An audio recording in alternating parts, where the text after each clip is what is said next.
बिस्मिल्लाहिर्रहमानिर्रहीम अस्सलामुअलैकुम। How are you all? I hope you all are fine. एक बार फिर हम हाजिर हैं केम थ्योरीज में एक नया टॉपिक लेकर। इससे पहले हम काफ़ी चीज़ें डिस्कस कर चुके हैं जो आप मेरे प्रीवियस लेक्चर्स में जाके देख सकते हैं। आज का हमारा टॉपिक है केमिकल स्पीशीज़, जो कि केमिस्ट्री की बेसिक्स का एक बहुत ही इम्पॉर्टेंट टॉपिक है। Before starting my class I request you please subscribe my channel and my Facebook page also. So let's start our class. Today our topic is chemical species कि chemical species क्या होती है। Chemical species की सबसे पहले हम एक definition देख लेते हैं। An atom or group of atom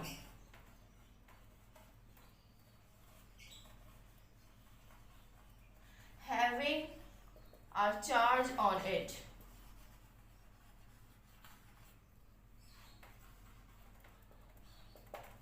एक ऐसा एटम या एटम का ग्रुप, ठीक है, एक एटम या ग्रुप ऑफ एटम जिसके ऊपर चार्ज मौजूद हो, चार्ज आ जाए, उनको केमिकल स्पीशीज़ कहा जाता है। अब केमिकल स्पीशीज़ में हम उसकी बहुत सी टाइप्स पढ़ते हैं, जिसमें आयंस हैं, फ्री रेडिकल्स हैं, मॉलिक्यूलर आयंस हैं। आज जो हम डिस्कस करेंगे आयंस के मुतालिक कि आयन क्या होते हैं, कितने तरह के आयंस होते हैं और उनके ऊपर कौन से चार्जेस मौजूद होते हैं। जैसे कि हम पिछली क्लासेस में पढ़ चुके हैं कि जब कोई एटम एलिमेंट अपने न्यूक्लियस के प्रोटॉन, जो कि उसके एटॉमिक नंबर होता है जिसमें पॉजिटिव चार्ज मौजूद होता है, ठीक है, न्यूक्लियस के एटॉमिक नंबर क्या होता है, नंबर ऑफ प्रोटॉन्स की तादाद उसका एटॉमिक नंबर कहलाती है। जितनी तादाद हमारे प्रोटॉन्स की होती है उतनी ही तादाद हमारे इलेक्ट्रॉन्स की होती है, जो कि उसके आउटरमोस्ट शेल में मौजूद होते हैं। दोनों की सेम क्वांटिटी और अपोजिट चार्ज की वजह से क्या होता है कि दोनों की अमाउंट्स आपस में कैंसिल हो जाती हैं और हमारा एलिमेंट न्यूट्रल हो जाता है। लेकिन जब हमें अपने आउटरमोस्ट शेल को कंप्लीट करना होता है, किसी एलिमेंट को अपने आउटरमोस्ट शेल को कंप्लीट करना होता है, तो या तो उसे अपने इलेक्ट्रॉन्स को लूज करना पड़ता है या फिर उससे अपने इलेक्ट्रॉन्स को गेन करना पड़ता है, ठीक है। अगर उसे अपने आउटरमोस्ट शेल कंप्लीट करना है अकॉर्डिंग टू ड्यूप्लेट रूल, उसको अपने आउटरमोस्ट शेल में 2 इलेक्ट्रॉन्स चाहिए, या ऑक्टेट रूल उसको अपने आउटरमोस्ट शेल में 8 इलेक्ट्रॉन्स चाहिए, तो उस आउटरमोस्ट शेल को कंप्लीट करने के लिए जब वो अपने इलेक्ट्रॉन्स को लूज करें या इलेक्ट्रॉन को गेन करें, तो उसके मुकाबले में क्या होता है, उसके नतीजे में उसके ऊपर चार्ज पैदा होते हैं। फॉर एग्जाम्पल अगर मैं बात करती हूँ सोडियम की, ठीक है, अगर मैं सोडियम की बात करती हूँ, ठीक है, सोडियम के एटॉमिक नंबर होता है हमारे पास 11, ठीक है, सोडियम का एटॉमिक नंबर हमारे पास होता है 11। सोडियम के न्यूक्लियस में इसका मतलब ये है कि प्रोटॉन की तादाद 11 होती है, ठीक है, और इसी तरह इसके जो आउटरमोस्ट शेल में इलेक्ट्रॉन्स होते हैं उसकी तादाद भी क्या होती है, 11 होती है, ठीक है। ये हमारे इलेक्ट्रॉन्स हैं जो कि उसके आउटरमोस्ट शेल में रिवॉल्व कर रहे होते हैं। जब प्रोटॉन की तादाद 11 है तो इसका मतलब इलेक्ट्रॉन्स की तादाद भी 11 होगी, क्योंकि प्रोटॉन और न्यूट्रॉन की तादाद सेम होती है और अपोजिट चार्जेस की वजह से इनकी वैल्यूज आपस में कैंसिल हो जाती हैं, जिसकी वजह से हमारा एलिमेंट न्यूट्रल हो जाता है। अब हम देखें तो ड्यूप्लेट रूल के मुताबिक हमारे इनर शेल में 2 इलेक्ट्रॉन्स मौजूद हैं, हमारा इनर शेल कंप्लीट है। सेकंड शेल में 8 इलेक्ट्रॉन्स मौजूद है, हमारा सेकंड शेल भी कंप्लीट है। इन तमाम इलेक्ट्रॉन्स की तादाद क्या हो गई, 1 2 3 4 5 6 7 8 9 10। अभी एक इलेक्ट्रॉन मजीद बाकी है, क्योंकि हमारे इलेक्ट्रिक एटॉमिक नंबर इसका होता है 11। इसका मतलब हमें एक और शेल बनाना है, लेकिन इस एक और शेल में सिर्फ एक ही इलेक्ट्रॉन आ सकता है। क्यों? क्योंकि हमारे सोडियम का एटॉमिक नंबर है 11। इस तरह हमारे एटॉमिक नंबर यहाँ कंप्लीट हो गया, लेकिन हमारा आउटरमोस्ट शेल यहाँ पे इनकम्प्लीट है, यहाँ सिर्फ एक इलेक्ट्रॉन मौजूद है, जबकि इसको अपना आउटरमोस्ट शेल कंप्लीट करने के लिए मजीद 7 इलेक्ट्रॉन्स की ज़रूरत है। तो क्या होगा कि ये अपना एक इलेक्ट्रॉन लूज कर देगा, ये अपना एक इलेक्ट्रॉन यहाँ से लूज कर देगा और ये किसी दूसरे केमिकल को, दूसरे एलिमेंट्स को डोनेट कर देगा। इसके नतीजे में क्या होगा, जो हमारा इलेक्ट्रॉनिक एटॉमिक का स्ट्रक्चर होगा उसमें इनर शेल में 2 इलेक्ट्रॉन्स हो जाएंगे और उसके आउटरमोस्ट शेल में 8 इलेक्ट्रॉन्स हो जाएंगे, क्योंकि लास्ट शेल हमारा खत्म हो जाएगा क्योंकि ये अपना इलेक्ट्रॉन डोनेट कर चुका होगा। जब भी कोई आयन, जब भी कोई एलिमेंट अपना इलेक्ट्रॉन डोनेट करता है तो उसके ऊपर जो चार्ज आता है वो आता है पॉजिटिव चार्ज। क्यों? क्योंकि उसने अपनी एक चीज़ डोनेट करी है। तो इस तरह सोडियम पे कैसा चार्ज आ जाता है? पॉजिटिव चार्ज, +1, क्योंकि उसने अपना एक इलेक्ट्रॉन डोनेट करा है। तो इसको कहा जाता है कैटाइन। ठीक है, हमारे पास जो आयंस होते हैं वो दो तरीके के होते हैं, एक होते हैं कैटाइन और दूसरा होता है एनाइन। टाइप्स ऑफ आयंस हमारे पास होती हैं 2 टाइप्स की। नंबर 1 कैटाइन और नंबर 2 एनाइन। ठीक है, कैटाइन एंड एनाइन। अब हम देख लेते हैं कि कैटाइन क्या होता है।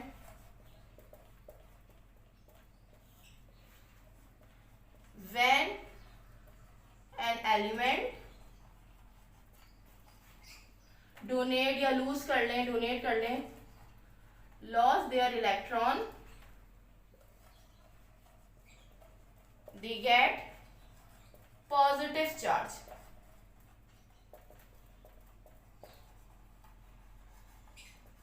This type of charge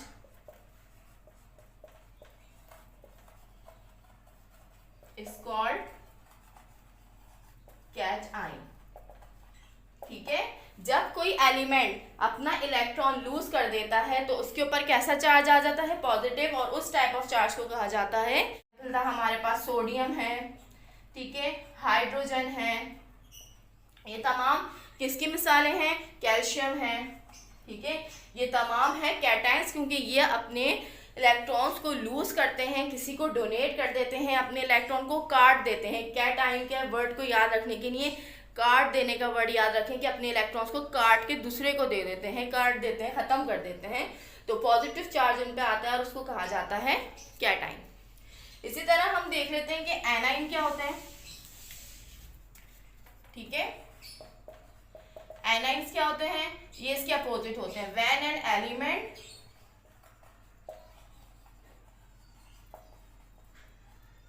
accept electrons from other element, जब कोई एलिमेंट इलेक्ट्रॉन को एक्सेप्ट करता है किसी दूसरे एलिमेंट से, then they get negative charge. तो उस पर कैसा चार्ज आ जाता है?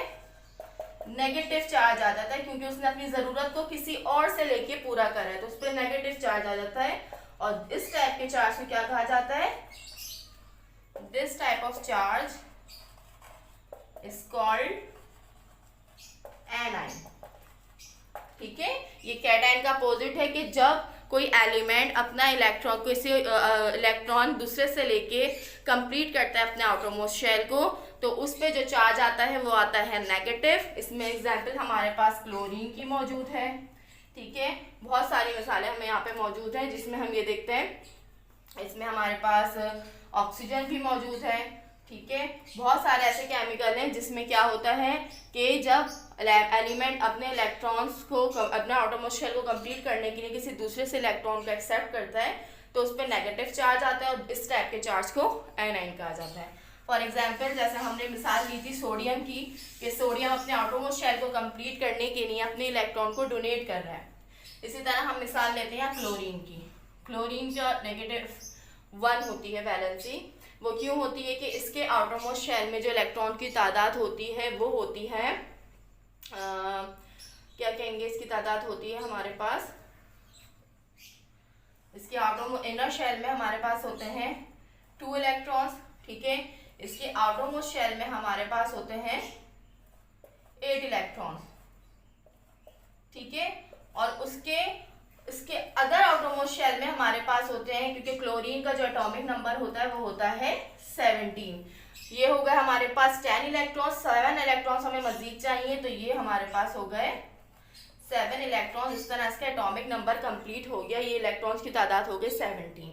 लेकिन यहाँ पे क्या है, इसका आउटरमोस्ट शेल कंप्लीट नहीं है।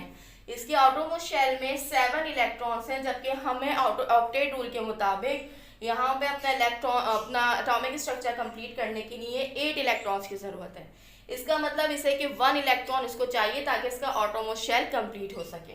तो जब हम सोडियम क्लोराइड का प्रोसेस देखते हैं तो उसमें सोडियम अपना 1 इलेक्ट्रॉन डोनेट किसको करता है, क्लोरीन को। तो जब ये बाहर से किसी से इलेक्ट्रॉन लेता है, बाहर से इसके पास इलेक्ट्रॉन आता है, ये एक्सेप्ट करता है इलेक्ट्रॉन को, तो इससे क्या होता है, इसका आउटरमोस्ट शेल कंप्लीट हो जाता है। और चूंकि इसने 1 इलेक्ट्रॉन किसी से लिया होता है इसलिए इस पे जो चार्ज आता है वो आता है -1 का, और इसी चार्ज को कहा जाता है एनाइंस। ठीक है, उम्मीद है आप लोगों को समझ में आया होगा एनाइंस और कैटाइंस में फ़र्क, कि जब कोई एलिमेंट किसी को अपने इलेक्ट्रॉन डोनेट करता है तो उस पर पॉजिटिव चार्ज आता है और उसको कहा जाता है कैटाइन, और जब कोई एलिमेंट किसी से इलेक्ट्रॉन एक्सेप्ट करता है तो उस पर चार्ज आता है नेगेटिव और उसको कहा जाता है एनाइन। आज हमने डिस्कस किया एनाइन आइंस को, आगे हम डिस्कस करेंगे फ्री रेडिकल्स और मॉलिक्यूलर आइन को, जो कि केमिकल स्पीशीज की ही एक टाइप है। मुझे उम्मीद है कि आप लोगों को ये टॉपिक समझ आया होगा। कोई सवाल करना चाहते हैं कमेंट बॉक्स में कमेंट करें। आप होम ट्यूशंस के लिए मुझसे रब्ता कर सकते हैं। मेरे फेसबुक पेज को फॉलो करें, यूट्यूब चैनल को सब्सक्राइब करें। अस्सलाम वालेकुम।